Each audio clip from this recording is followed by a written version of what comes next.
There we go. So, first Trump administration, he achieved the Abraham Accords, which was in essence Israel. Well, it was kind of Israel and Gaza a little bit, but certainly a chilling, well, not chilling, a settling down of the relationships between Israel and other nations through the Middle East. And I mean, that was a wonderful thing. I mean, certainly on the level, I think, of the Dayton Accords from back in the day. And then this pops out, and people, depending on who you listen to, there was a rumor building for the last 3 or 4 days that the US had a Gaza solution. Now, people were joking, oh yeah, Trump's going to take over Gaza and turn it into the Gaza Trump Towers and things like this. But Trump was saying, well, I don't know who Trump was saying, but there's certainly a rumor building that Trump might have something in that regard. Now, people sort of dismissed it because, like, yeah, and that sort of stuff's come up plenty of times in the past. Yeah.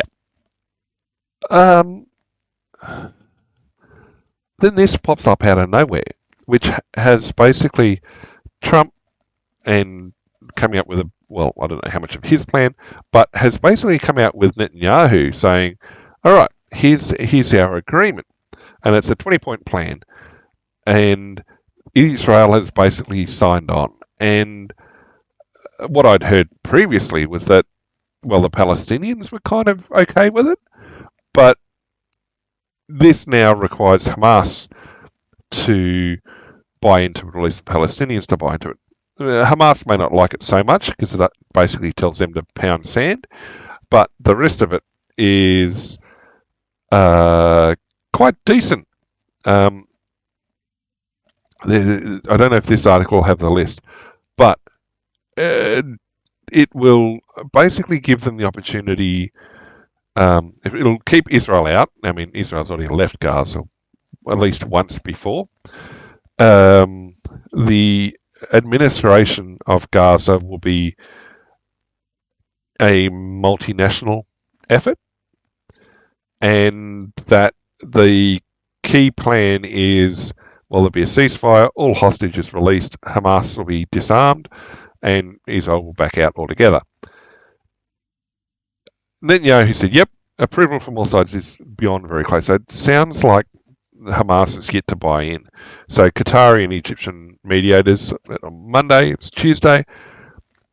So we'll see. AFP's obviously heavily involved.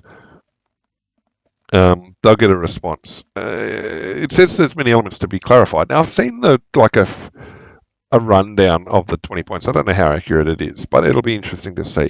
So Gaza security, Netanyahu would, of course, say that. He also doubts whether the Palestinian Authority will get a role in Gaza's governance. I think they probably should. I mean, I know where the Palestinian Authority came out of, but at the end of the day, they're probably more desirable than Hamas. So to have a Palestinian state that doesn't have the Palestinian Authority, well, I don't know. But they've agreed to it. And people are like, I think there's a lot of surprise, really. I don't know how many people were aware of this coming into it, but most people are warming to it, at least other nations and everything else. And so the pressure is now on Hamas specifically. And so France and the UK and regular people popping out.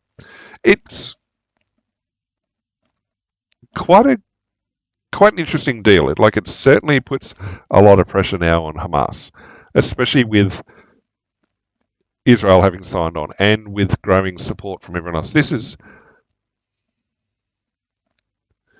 I mean, for all the other ceasefires and peace agreements Trump's achieved already, this this year, this administration. If he achieves this, uh, well, peace in the Middle East, I guess. Oh, like I said, that's why the stream was late this morning, because I sat down, I was having a quick look at this. So they're welcoming the role and the sincere efforts. They're not necessarily buying in completely. I mean, these statements are still very political, but yeah, they're, they're, there's a lot of the Arab world and the Islamic world buying in as well. Yeah, Gaza's skeptical, but meh. All right, here we go. So here's a list. So it'll be de-radicalized, terror-free zone. Well, I don't know how you achieve that. Gaza will be redeveloped. Okay, fine. That takes external investment. If accepted by both sides, ceasefire immediately, or basically peace immediately. Israeli forces. So there's a diagram floating around that shows a staged withdrawal to then a complete withdrawal from Gaza by Israeli forces, but immediately provides an Israel-free zone within Gaza for the population and everyone else. It's not a complete withdrawal prior to the hostage release, so the hostages will come out before the full withdrawal. Military ops suspended, battle lines frozen. Within 72 hours, all hostages alive, dead, and in between will be returned. Once they've returned, now this is obviously, so Israel's obviously given ground on some things. 250 life sentence prisoners plus 1,700 Gazans detained after October 7, 2023, including all women and children. For every Israeli hostage whose remains are released, Israel will return 15 deceased Gazans as well. So I suspect that Israel suddenly got the upper hand in a couple of places, but not to the point that they wanted to eradicate Gaza. It sounds like there was enough of an upper hand. But to get Israel to agree to this,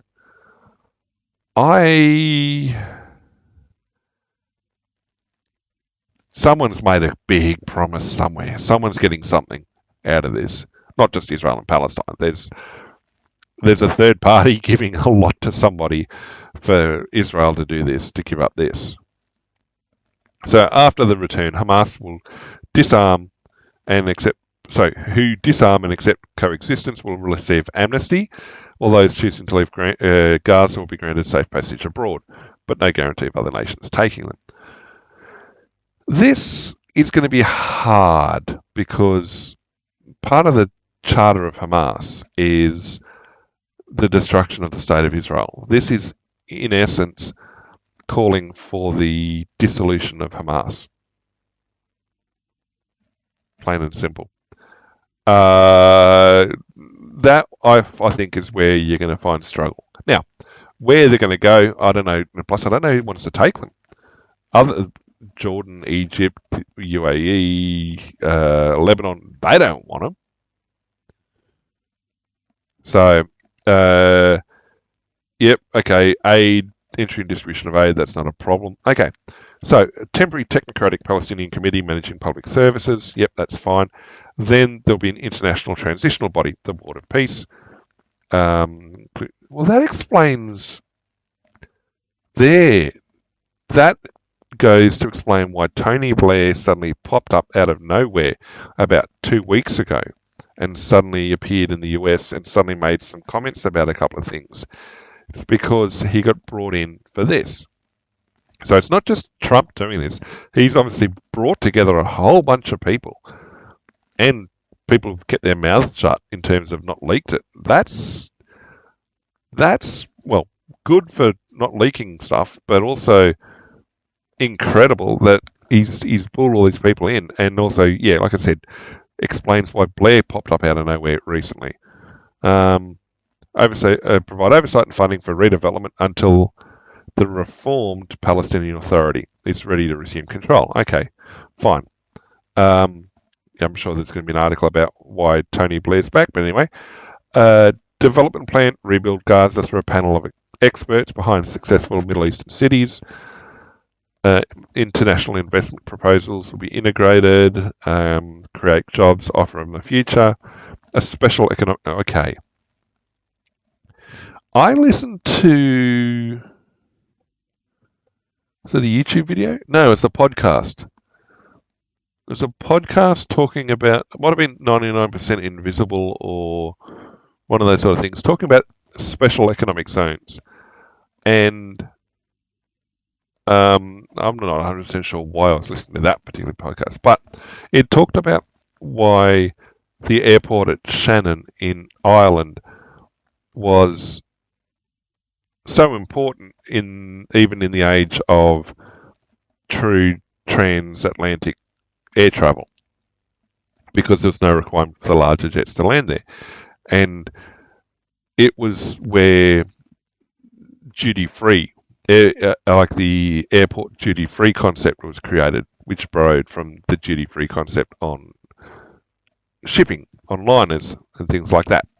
But when airport duty-free started dropping off, the guy behind it created the idea of a special economic zone, which was a duty-free place for manufacturing and import-export. And so whilst the state of Ireland was going to miss out on duties because it's duty-free, what it meant was by having these factories and these built there, the local population would be employed, they'd gain tech training and skilling and things like that, and so would then bring that back into the rest of the population, the rest of the state of Ireland. And so basically upskilling the population, improving the standard of living, because people would still live in Ireland. They don't live in the SEZ. And so it was the success. Now, that then became the model for special economic zones around the world. Not all of them are successful. I mean, some are very, very much exploiting workers, and they're used to basically for near slave labour-like conditions. But it's where you get a lot of places like the Schengen? No, that's not the right word. Shenzhen. So the reason why Shenzhen is so big in China is, well, one, it's on the other side of the border from Hong Kong, but two, it was created as a special economic zone. And so you've got all this high-tech electronics development and production and stuff done in the special economic zone. And yeah, I mean, it means China misses out on a bit of duty, but it upskills and everything else. So some of the examples of SEZs that work are in China, but by and large, they kind of lost the impact that they once had. But the problem is for Gaza, or for Israel, for the Palestinians, it's great for attracting investment to a degree. You still got to deal with labour costs, and there are still a variety of rules and regulations you have to abide by. But it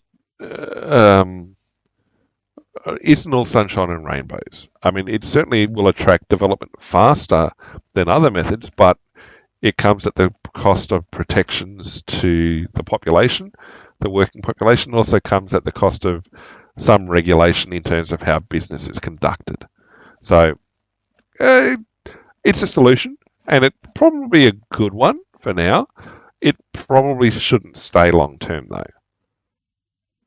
No one will be forced to leave Gaza. Those who want to leave, free to do so in return. So given basically rights. However, encourage people to stay. Hamas and other factions will have no further role managing Gaza. All military and terror infrastructure will be dismantled, which I thought was an interesting requirement. Monitored demil with weapons decommissioned, and they're talking about destruction of all tunnel systems and stuff. So we may get to see the extent and whether or not they were under hospitals and stuff. Okay, guarantee by regional partners that won't pose threats. Well, I mean, that's interesting because this is like, it puts an impost on the region as well, and probably gives Israel a degree of security as well, given the history of conflicts they've had with their regional neighbours since 1948. The US with Arab and international partners form temporary national stabilisation force to deploy in Gaza, will train Palestinian police, coordinate with Jordan and Egypt, and work with Israel and Egypt to secure borders, block smuggling, and ensure the safe flow of goods. That's the first time Israel's mentioned in terms of reconstruction. So they really are talking about keeping Israel out. Israel will not occupy or annex Gaza. Well, they didn't do that before. They'll withdraw in stages under agreed milestones. Fair enough. Until a full withdrawal is complete. Fair enough. A security perimeter will remain until it's secure. Okay, that might take a while.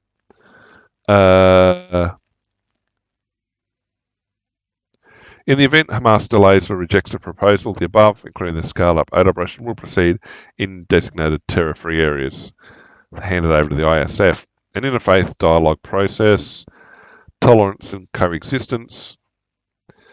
Gaza's redevelopment progresses and reforms take hold. Hopefully there'll be a credible path to Palestinian self-determination and statehood, reflecting the aspirations of the Palestinian people. That is an incredible... That would be amazing if that was achieved. And basically we'll continue to liaise between the two. Yeah. I mean, that was SBS. BBC probably has something very similar. Yep, Trump and Netanyahu agree to the peace plan, looking for 72 hours. Palestinian Authority says it's... Yep, so this is largely going to follow. So we go all the way to the bottom. Okay, they don't do the byline down there. No, these guys aren't. I mean, it looks like they're taking it, but... yeah, its tunnels and weapon production facilities would be destroyed from Hamas, and yeah, that'll be telling to see when that happens, if that happens. That's really interesting. I mean, and again, obviously everyone's supporting. Again, it's largely an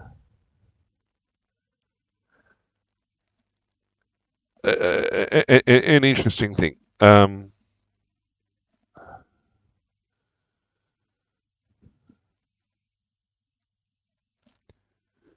But yeah, I mean, and I can see a lot of people, I mean, all the rest of the nations or everybody then buying into the fact that the Palestinian state will exist. Yeah, that doesn't need a little walkout, and hopefully won't see the same next time Netanyahu speaks or the Israeli leader speaks in the General Assembly. And I mean, this was performative because most of the people who walked out weren't even the delegates. They were random UN staffers and people within the offices of various national UN offices that were basically sent in to seat and then get up and leave. 89 plus nations stayed to listen. So, yeah, it's that was very much performative.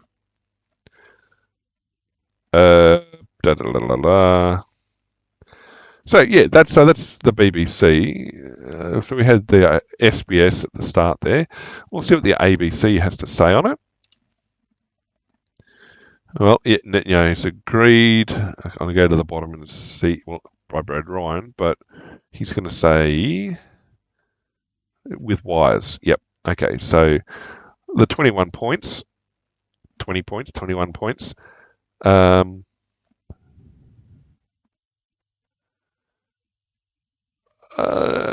Which, yeah, I mean, the extent to which the Qataris were involved with this, yeah,